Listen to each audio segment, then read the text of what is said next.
नमस्कार प्यारे बच्चों, मैं आरती आप सबका आरती एजुकेशन वर्ल्ड में स्वागत करती हूँ। बच्चों, आज की इस वीडियो में हम आपकी कक्षा 8 की विषय हिंदी की कार्यपत्रक नंबर 15 यानी कि वर्कशीट नंबर 15 और जिसकी डेट है 17 नवंबर 2020 उसको पढ़ेंगे, समझेंगे और जो भी उसमें करने को प्रश्न उत्तर दिए हैं उसे भी करेंगे। बच्चों, इसमें डेट नहीं दी गई है लेकिन ये 17 तारीख की आपकी, ठीक है। चलिए अब हम शुरू करते हैं कबीर की साखियाँ, जो हमने पिछली वर्कशीट में भी पढ़ी थी।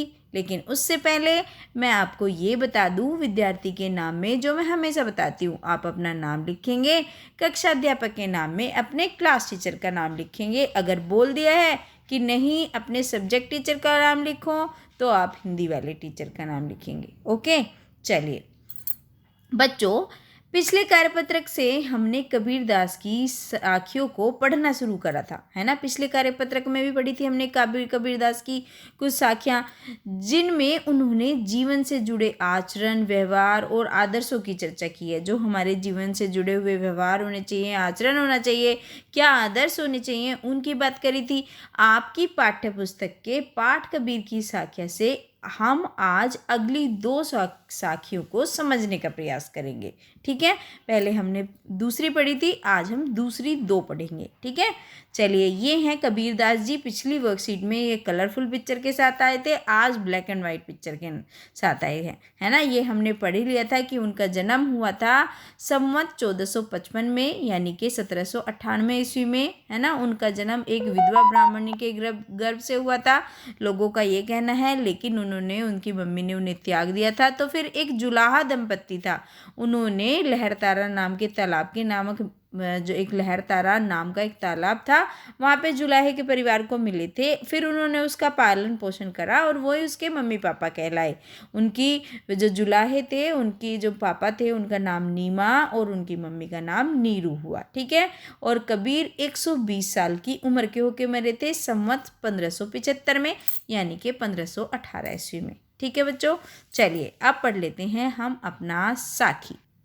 माला तो कर मैं फिरे, जीभी फिरे मुखे माही, मनवा तो दहूँ दिसी फिरे, यह तो सुमिरन नाही। अब इन पंक्तियों के माध्यम से जो हमारे ये कवि हैं, कवि कौन है इसमें? कबीरदास जी। कबीरदास जी क्या कहते हैं कि भगवान का नाम याद करने के लिए, यानी कि जप करने के लिए, जो हम हाथ में क्या करते हैं, माला को ले लेते हैं और मुंह में मुख माही, जीभे फिरे मुख माही, और मुंह के अंदर अपनी जीभ को घुमाते रहते हैं, फिराते रहते हैं। मनवा तो देहु दिसी फिरे, यह तो सुमरन नहीं। और वो कहते हैं आपका मन तो ये तो कर लोगे, आप माला भी ले लोगे, जीभ घुमाते रहोगे अपने मुंह के अंदर, लेकिन जो आपका मन है वो तो इतना चंचल है कि वो तो सारी दिशाओं में घूमता रहता है और भगवान का नाम नहीं लेता। यह तो सुमरन नहीं। जो आपका मन है ये तो नहीं ले रहा भगवान का नाम, आप आडंबर सारे कर रहे हो, माला भी ले रहे हो, जीभ भी घुमा रहे हो, लेकिन आपका मन इधर उधर जा रहा है, तो उसका क्या फ़ायदा है ना। तो अगर आप मन से भगवान का नाम नहीं ले सकते, अपने मन को स्थिर नहीं कर सकते, भगवान में ध्यान नहीं लगा सकते, तो चाहे आप माला जप लीजिए, चाहे जीभ फिरा लीजिए अपने मुख में, उसका कोई फ़ायदा नहीं है, ठीक है। माला जो मोतियों की माला होती है ना, ऐसी ऐसी ऐसी ऐसी ऐसी ऐसी होती है और उसे जपते रहते हैं लोग, तो उसको कह रहे हैं ना तो उसका फ़ायदा है, और जीभी मतलब जीभ और मुख मतलब मुंह, और जीभ फिरे मतलब घुमाने का भी कोई फ़ायदा नहीं है मुंह में। और अगर तुम्हारा दहू दिशी और 10 दिशाओं में तुम्हारा मनवा यानी कि मन घूमता है, तो भगवान को सुमरन करने का, सुमरन मतलब याद करने का, उनका नाम लेने का कोई फ़ायदा नहीं है। ये बताया उन्होंने, किसने? कबीरदास जी ने, इस दोहे के माध्यम से, ठीक है बच्चों। अब देखते हैं दूसरा दोहा किस प्रकार से है। दूसरी साखी है, कबीर घास न नींदिए, जो पाऊँ पलित होई, उड़ी पड़े जब आँखी में, खरी दुहेली होई। अब इस साखी के माध्यम से जो हमारे कवि हैं, कबीरदास जी हैं, वो हमें वार्न कर रहे हैं, चेतावनी दे रहे हैं। और चेतावनी दे रहे हैं, क्या कह रहे हैं कि हम क्या करते हैं, घास को क्या सोचते हैं, वो बहुत छोटी है, बेकार है, और क्या करते हैं अपने पाँव यानी पैरों के नीचे अपने पैरों के तली मतलब नीचे हम क्या करते हैं, उसको रोंद डालते हैं, उसको ख़राब कर देते हैं ना। अब वो कहते हैं उड़ी पड़े जब आँखी में खरी दुहेली होए। वो कहते हैं अब आप उसका इतना अपमान कर रहे हो, उसको पैर से कुचल रहे हो, लेकिन अगर वो उड़कर आपकी आँख में गिर गई ना तो फिर क्या होगा, तो वो एक छोटा सा जो तिनका है, एक छोटा सा जो तिनका है, एक छोटा सा छोटी से छोटी घास अगर हमारे आँख में गिर गई तो हमें क्या करेगा, बहुत ज़्यादा दुख पहुँचेगा। इसलिए हमें किसी को भी छोटा या कमज़ोर यानी कि उसकी निंदा नहीं करनी चाहिए, उसकी बेइज्जती नहीं करनी चाहिए, उसकी इंसल्ट नहीं करनी चाहिए, सबको सही समझना चाहिए। देखो, घास ने नी दिए मतलब घास को हमें निंदा नहीं करनी चाहिए, नी दिए उसका अपमान नहीं करना चाहिए। जो पाँव तली होई, पाँव के नीचे मतलब जो हमारे पाँव के नीचे होती है घास, भाई घास के ऊपर चलते हैं हम, उसे रोंद रोंद के जाते हैं, उसको कुछ नहीं समझते। उड़ी पड़े जब आँखी में, जब उड़ कर वो हमारी आँख में गिर जाएगी तो खरी दुहेली होई, हमें बहुत परेशान करेगी। तो इसलिए हमें किसी चीज़ को भी छोटा समझना बेकार है, सबकी अपनी अपनी वैल्यू होती है। ठीक है बच्चों, तो ये हमें कबीरदास जी सिखाना चाहते हैं। अब देखो, ऊपर दी गई दोनों साखियों व उनके भावार्थ को समझकर निम्नलिखित प्रश्नों के उत्तर देने हैं। अब ये छोटे छोटे से आपकी जो वर्कशीट है इसमें 4 प्रश्न दिए गए हैं, इन चारों प्रश्न के उत्तर हम कर लेते हैं। पहला प्रश्न है, प्रस्तुत पंक्तियों के अनुसार माला, जीभ और मन कहाँ कहाँ घूमते हैं।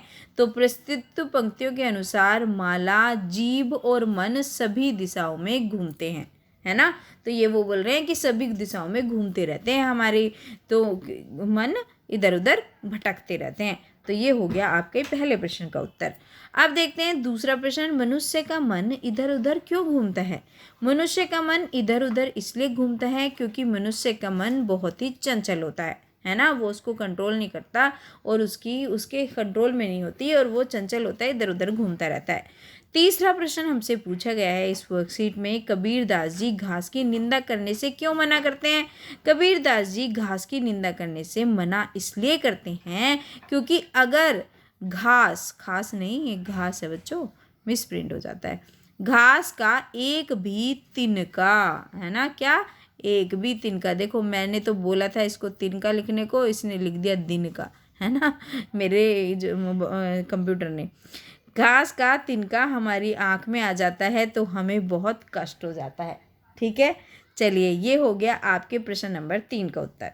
ओके बच्चों, चलिए अब देखते हैं चौथा क्वेश्चन क्या है। चौथा प्रश्न दिया गया है, एक गतिविधि है। तो गतिविधि में तो बच्चों आपको पता ही है, एक लाइन लिखने से काम नहीं चलता, थोड़ा सा बड़ा लिखना पड़ता है। तो चलिए देख लेते हैं।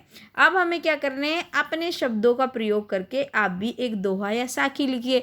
तो बच्चों इस तरीके से आप कुछ भी बना सकते हैं, जैसे मैंने बनाया है, पढ़ने से यदि भागता कभी तुम्हारा मन, करो नियंत्रित तुम इसे, रख सदा अनुशासन। अगर तुम्हारा मन भाग रहा है ना इधर उधर पढ़ने से, तो तुम्हें क्या करना है, डिसिप्लिन में रहना है और अपने मन को कंट्रोल करके पढ़ते रहना है, और ये तुम्हें हमेशा याद रखना है। ठीक है, चलिए अब दूसरा देखो, प्रगति सदा करता वही जिसको है यह ज्ञान, अनुशासन ही डालता मृत सपनों में जान। अमृत नहीं है बच्चों, आ हटा लेना। प्रगति यानी कि विकास वही करता है, उसी को सफलता मिलती है जो जिसको ये पता होता है अनुशासन लाइफ में कितना ज़रूरी है। अनुशासन रखना बहुत ज़रूरी है। जो हमारे मरे हुए सपने हैं ना, उनमें भी जान डाल देता है अनुशासन। अगर हम एक डिसिप्लिन लाइफ रखेंगे, पढ़ने का टाइम अलग रखेंगे और खेलने का टाइम अलग रखेंगे, है ना। अगर हम अच्छे से पढ़ेंगे तो क्या नहीं कर सकते बच्चों हम, एक स्टूडेंट का काम होता है पढ़ना। ठीक है, तो आप अच्छे से पढ़िए और अपने सपनों को उड़ान दीजिए।